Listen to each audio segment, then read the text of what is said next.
General Sharif, you've been in the front line of countering terrorism. Do you think these advantages that we've heard that terrorists have, the ability to act quickly and to use these new methods of communication, give them an advantage? It gives them a huge advantage, and I must agree with my panelists. It's not only a cancer, it's the most deadly cancer. And I personally feel these terrorists have the ability to mutate, to morph, and they can do that very quickly.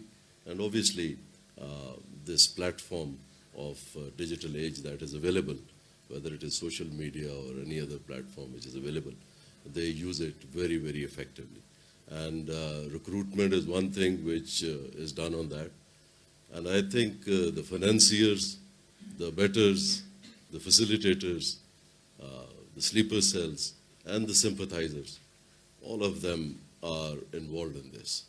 And I totally agree with His Highness. You know, there's a requirement to for the free world to gel together and to react in such a fast pace. I would like to say that we need to go on a surge to get rid of this menace. And they plan their attacks very well. They want glorification. If you see the timings, if you see the choice of the targets, there's a method to this madness. It's not that somebody from the cave is just planning it. It's much more to it. And they have been very, very successful in it. And I think we have been late in time. But if I just say a few words about my country, Pakistan, and the region, we were having around 150 odd incidents a month. And from that, we came down to a single figure in 2016. And now, with the help of God Almighty, we have one odd incident in 1 or 2 months. So from bit to bit, you know, or you can say from hours to days to weeks and to months. And there we are in months. And I'm sure we'll have that first 1 year. But as you said, it's a very, very deadly thing. And we all need to put our act together. Yes, please. Yes. Absolutely right, because in Pakistan also, it was a whole of nation approach.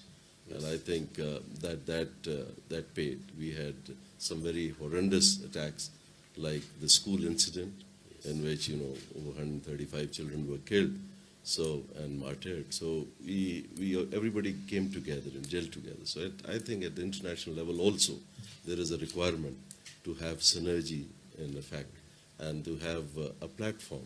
And UN resolution like 1373 says it all, you know, everybody has a responsibility. And I think, as you said, you know, about the digital age, and I think intelligence sharing is key to success against terrorism. And that's very, very important. And if there is intelligence shared and there's actionable intelligence, and if people work on it, the countries react to it, I think it can bring in a marked difference. Please. When I was referring to this whole-of-nation approach, obviously, I just gave an example, and you're absolutely right. It has to be at the international level. And I'll say that these freedom of speech and, you know, other things like human rights and all, they are limitations, and they are difficult to handle when you are dealing with hardcore terrorists. And if you talk of human rights, I'll just give an example, again, of about 100 odd mothers whom I met after the incident. Myself, my wife, we were there. And they were all demanding that they should be caught and apprehended and hanged there in the school premises. So somebody mentioned about human rights. So they just literally got hold of me and said that, what about our human rights? So there is a balance which is required.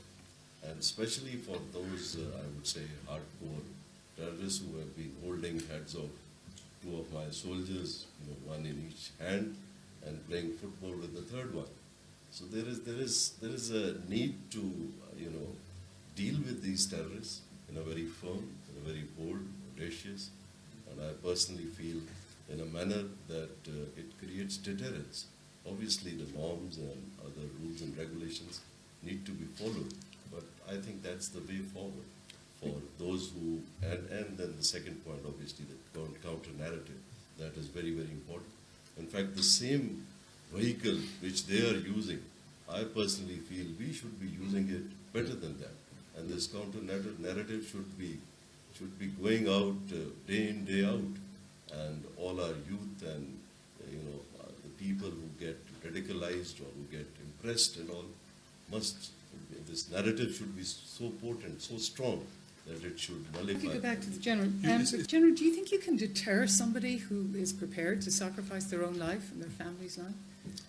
One can deter, why not? If there's a proper mechanism in place, and if there are courts which can take decisions, and in our case, I'll openly admit, we had the military courts, and 170 odd individuals were convicted and punished. There's a number of them given death sentence now. Obviously, there's still a very large number which is going through the process, and I must admit also that this was need of the hour. It was unusual time, so for that unusual, you can say, arrangement was required. So we did that, and there is deterrence, which obviously those who are in the pipeline, those who are gradually getting indoctrinated and all, they do get deterred. So I think apart from a kinetic operation, there's a development prong which is required, and with that, this deterrence has to be in place. And it does A lot of heads nodding around the circle here. But I'll just like you, because, about my previous comments, we are running 7 de-radicalization centers, and we have about 2,500 individuals. Sabaun is the name of the center, which is being light at the end of the day. So those are being run. 2,500 individuals have come out of that. We involve the families. We have NGOs and everybody's working on it. In fact, we have experienced and we have delivered a number of fields. It is about 338,000 families, which is over 800,000 people, were moved out of an area. That area was about 8,000 square kilometers. So 8,000 square kilometer area, people were moved out. Then we carried out the operation, and I'm very happy to state that around 90% have gone back, to those areas.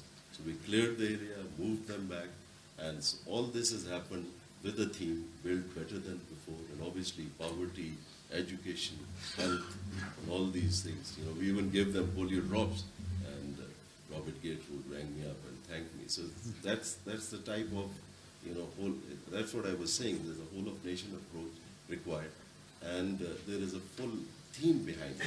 So only then, it's not only it's not only an operation. It has to be a concept which deals with all these dimensions. Only then one can bring down terrorism and control extremism. My question is for the general, and about this tension between fighting the Taliban when there are sympathizers within the population who may not be in the tens, but maybe in the hundreds of thousands who are supporting them. How do you deal with this sort of tension? How do you go after the Taliban when there are large parts of the population who might be giving them shelter or maybe sympathizing with them and approving what they do? I'm just wondering if you can give us some insight as to how Pakistan dealt or continues to deal with this issue. Yes. May I answer? Please. The circumstances in Pakistan are difficult. There are huge challenges, and we need to understand those challenges. For example, we have over 3 million Afghan refugees in Pakistan for last over 30 years. We have a 2,400 kilometer border between Pakistan and Afghanistan, which is a porous border. We have intertribal linkages. There are a number of villages which are, you can say, divided villages in a sense that you can, have dinner in one house and then have lunch in the other, and you'll be on the other side of the border. And then you have, as you said, a lot of people who are intermarriages, and so the milieu or the environment is pretty difficult. But Pakistan is managing that. Once we launched this Operation Zarb-e-Azb, we decided that we will establish writ of our country rid of Pakistan, rid of the government in all the areas. So now the writ of the government exists in whole of Pakistan, and the border is being managed. There are difficulties on the other side. There are pockets in Afghanistan where there are a lot of all these organizations, a lot of terrorists and the groups are there. And then there's a talk of various tribes and various networks like Afghanis and all. So that all is dependent on the situation in Afghanistan. So we hope and pray. It is our brotherly country, and we hope and pray that stability returns to Afghanistan. And ours and Afghan destiny obviously is linked. And I personally feel the moment there is stability in Afghanistan, things will Yes. about various conflicts that are going on in the world. I personally feel there is a requirement to resolve these conflicts, but that would also, like Kashmir is one, Palestine is one, another conflict. And once we do that, I'm sure, again, it would help in having a better understanding, better harmony in various regions. Thank you. Vikram. I agree, because glorification, in my opinion, is something on which these terrorist organizations thrive. And that's why they choose the right moment, the right target and all. And so in that way, maybe in the future, the West, or the developed countries, they will have problem in a sense as far as this cyber is concerned. If it has to be something, it has to be spectacular in nature. And I hope it doesn't happen. And it would be very unfortunate. But that's what they have always been trying. So that would be something which one can see with this. But there is a requirement to have filters. There is a requirement to control the technology in a manner that it does not get into the hands. It's easier said than done, but there has to be something done about it. And I personally feel the international community needs to sit together, develop a counter-narrative, and develop, as far as this digital age is concerned, develop some system that we have a check on it.